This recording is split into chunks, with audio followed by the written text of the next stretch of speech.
Hello বন্ধুরা, কেমন আছো তোমরা সবাই? আশা করি সবাই ভালো আছো। আমিও ভালো আছি।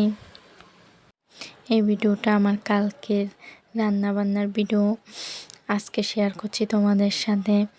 কালকে আমি উপবাস ছিলাম জন্মাষ্টমীর, তাই আজকে ভয়েস দিচ্ছি, তোমাদের সাথে শেয়ার করার জন্য এসেছি।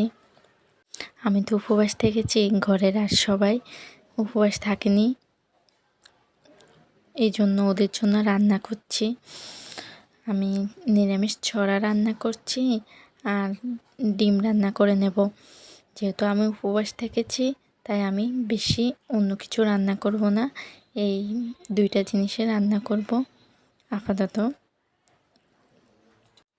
আমি ছড়াটাকে লাল লাল করে ভেজে তারপর এতে মরিচের গুঁড়া, হলুদ গুঁড়া, লবণ, ধনিয়া গুঁড়া সব কিছু একসাথে দিয়ে এরপর আমি ভালো করে কষিয়ে নেব রান্নাটাকে।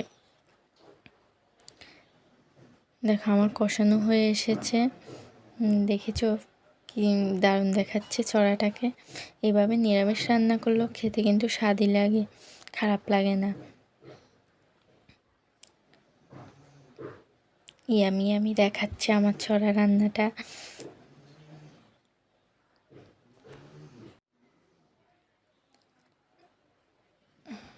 আমার ছড়া রান্নাটা হয়ে এসেছে।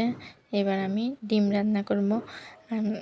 ডিমের প্রথম থেকে দেখাতে পারিনি কারণ আমার বেবিটার প্রচুর ঘুম আসছিল, ও ক্ষুধার জন্য কান্না করছিল, ঘুম যাবে কান্না করছিল, তাই ওই দিক দিয়ে দেখাতে পারিনি। ওকে খাওয়াতে খাওয়াতে আমি রান্নাটা করে ফেলেছি, তাই লাস্ট মুহূর্তে এসে তোমাদের সাথে শেয়ার করতে এসেছি। আমার রান্না কেমন লেগেছে অবশ্যই জানাবে, আর ভালো লাগলে একটা সুন্দর গঠনমূলক কমেন্ট করে দেবে, আর বেশি বেশি শেয়ার করবে। আর বন্ধুরা সবসময় আমার পাশে থেকো, আমিও তোমাদের পাশে থাকার চেষ্টা করব।